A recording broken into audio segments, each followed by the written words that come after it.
अध्याय 6 ध्यान योग। श्री भगवान ने कहा, जो पुरुष अपने कर्म फल के प्रति अनासक्त है और जो अपने कर्तव्य का पालन करता है, वही सन्यासी और असली योगी है। वह नहीं जो न तो अग्नि जलाता है और न कर्म करता है।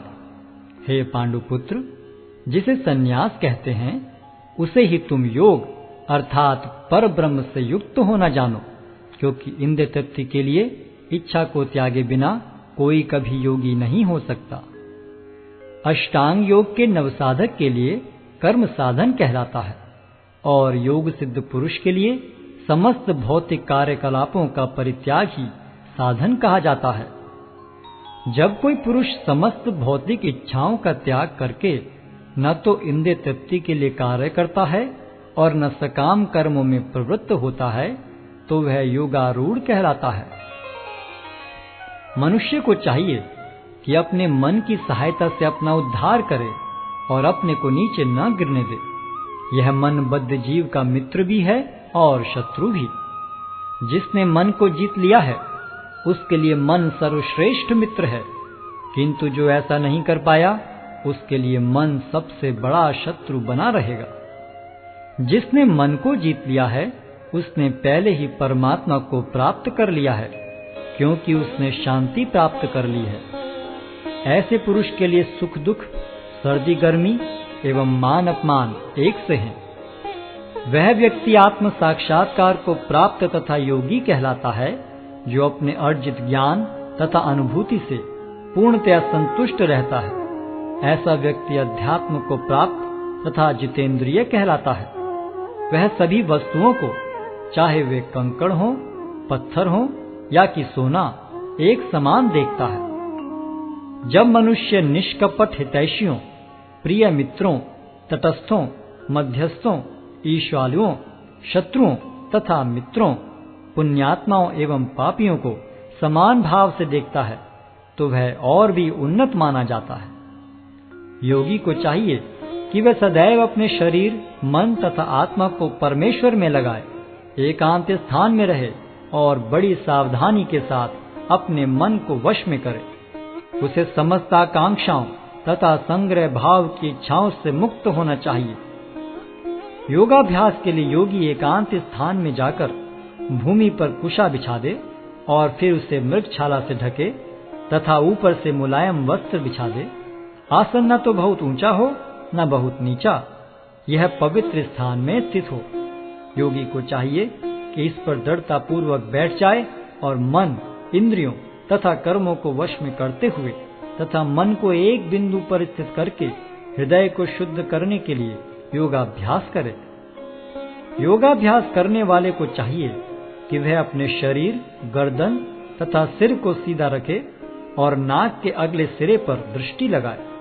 इस प्रकार वह अविचलित तथा दमित मन से, भय रहित विषयी जीवन से पूर्णतया मुक्त होकर अपने हृदय में मेरा चिंतन करे और मुझे ही अपना चरम लक्ष्य बनाए। इस प्रकार शरीर, मन तथा कर्म में निरंतर संयम का अभ्यास करते हुए संयमित मन वाले योगी को इस भौतिक अस्तित्व की समाप्ति पर भगवत धाम की प्राप्ति होती है।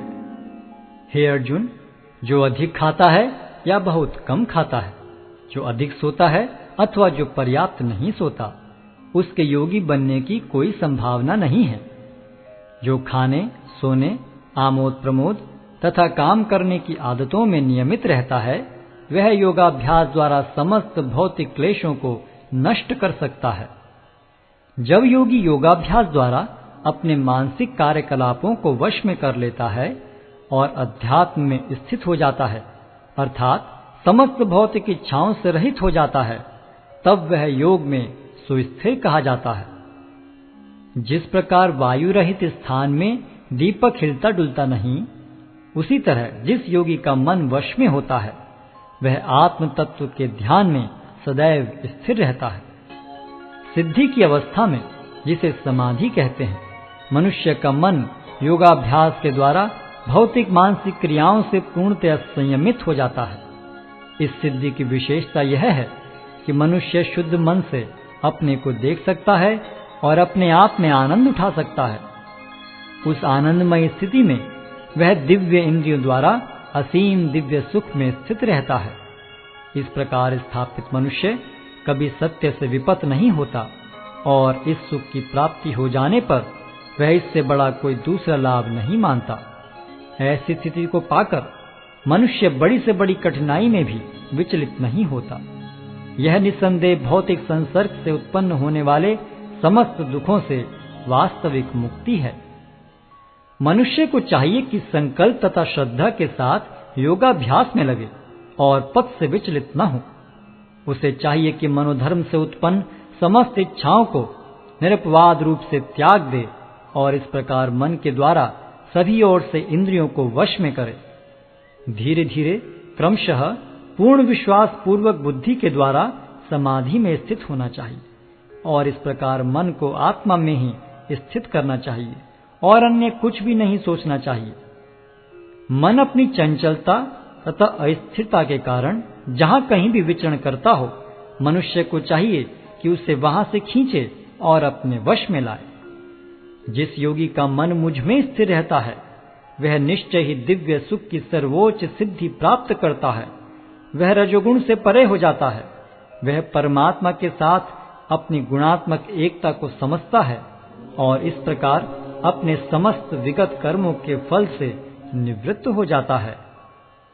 इस प्रकार योगाभ्यास में निरंतर लगा रहकर आत्म संयमी योगी समस्त भौतिक कलमश से मुक्त हो जाता है और भगवान की दिव्य प्रेम भक्ति में परम सुख प्राप्त करता है। वास्तविक योगी समस्त जीवों में मुझको और मुझ में समस्त जीवों को देखता है। निस्संदेह स्वरूप सिद्ध व्यक्ति मुझ परमेश्वर को सर्वत्र देखता है। जो मुझे सर्वत्र देखता है और सब कुछ मुझ में देखता है, उसके लिए न तो मैं कभी अदृश्य होता हूं और न वह मेरे लिए दृश्य होता है। जो योगी मुझे तथा परमात्मा को अभिन्न जानते हुए परमात्मा की भक्ति पूर्वक सेवा करता है, वह हर प्रकार से मुझ में सदैव स्थित रहता है।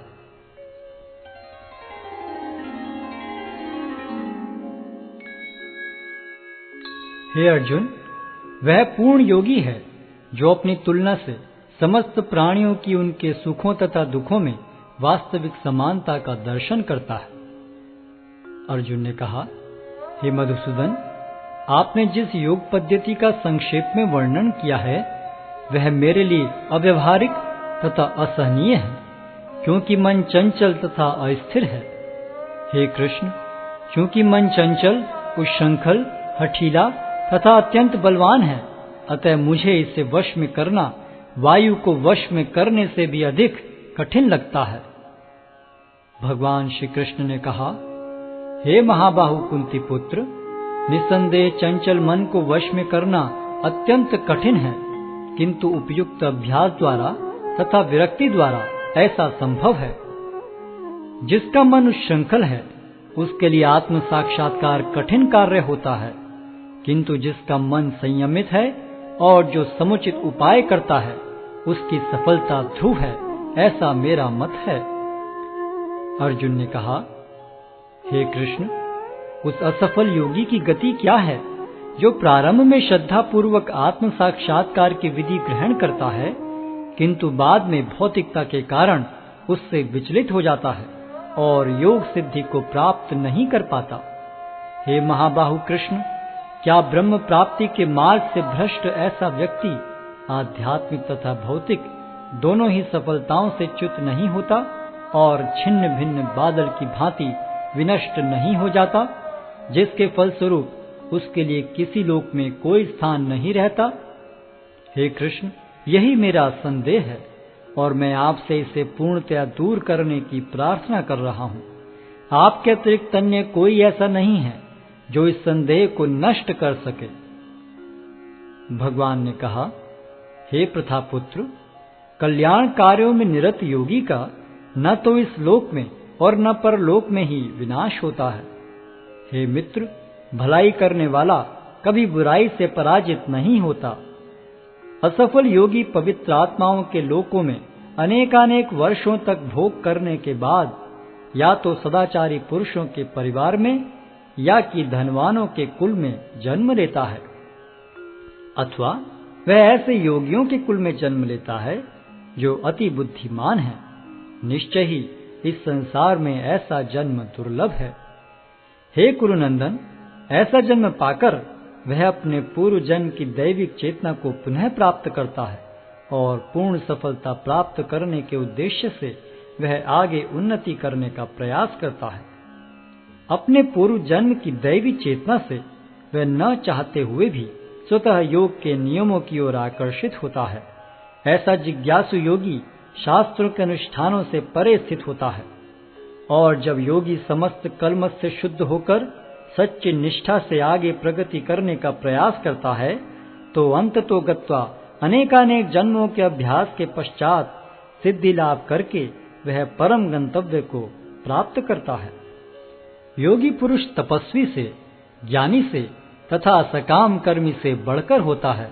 अतः हे अर्जुन, तुम सभी प्रकार से योगी बनो और समस्त योगियों में से जो योगी अत्यंत श्रद्धा पूर्वक मेरे परायण हैं, अपने अंतःकरण में मेरे विषय में सोचता है और मेरी दिव्य प्रेम भक्ति करता है, वह योग में मुझसे परम अंतरंग रूप से युक्त रहता है और सबों में सर्वोच्च है। यही मेरा मत है।